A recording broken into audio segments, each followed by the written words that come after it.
Okay, let's get started. In looking at this question, there's a couple of things I notice.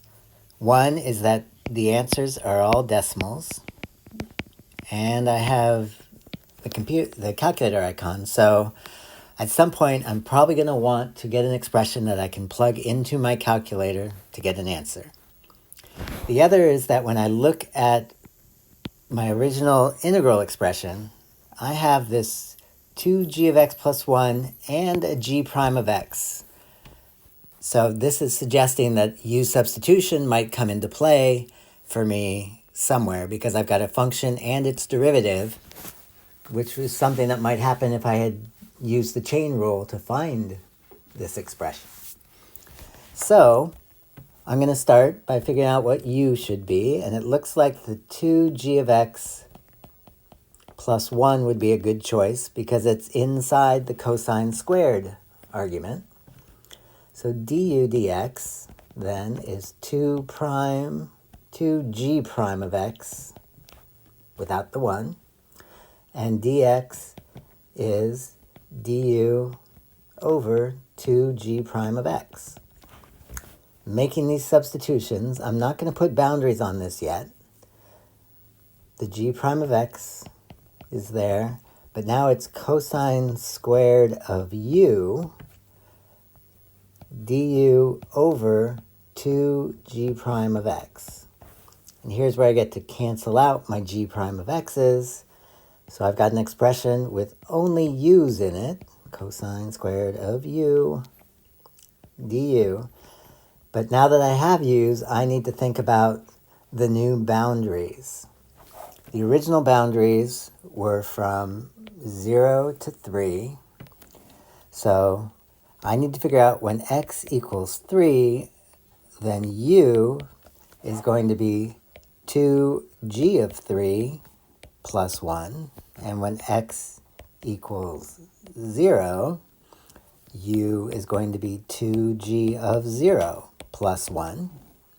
So from the table, g of 3 is negative 2, so this becomes 2 times negative 2 plus 1, so negative 3. And when g of 0 is 5, so this is 2 times 5 plus 1, which is 11. So my new boundaries go from 11 to negative 3. Now, the variable in an integral doesn't really matter. If I put in my calculator 11 to negative 3 of cosine squared x dx, or cosine squared u du, I will get the same number. Doesn't matter what the variable is, I'm looking for the area under a curve created by that expression. So I also have the over 2.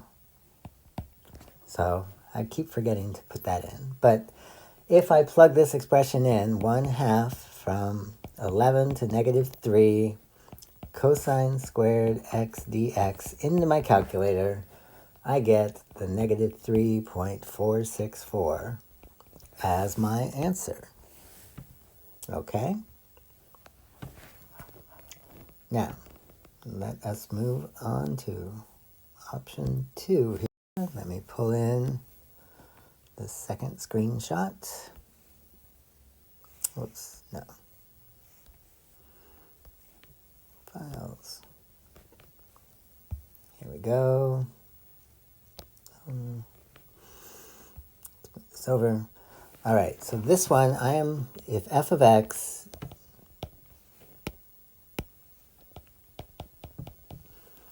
equals the integral from 4 to x squared of g of t dt, and I'm asking for f prime of 3, I need to figure out what f prime of x is first. So remember that the derivative of an accumulation function means that I can put the x squared in for t, but since it's x squared, I also have to worry about dt. So f prime of x is going to be g of x squared times 2x, the derivative of that upper bound, which means that f prime of 3 is going to be g of 3 squared times 2 times 3.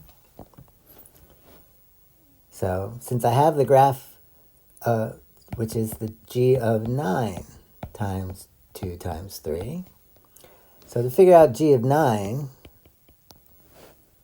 that's going to be halfway between g of 8 and g of 10. So it's going to be 4. So 4 times 6, 24. And there we have it.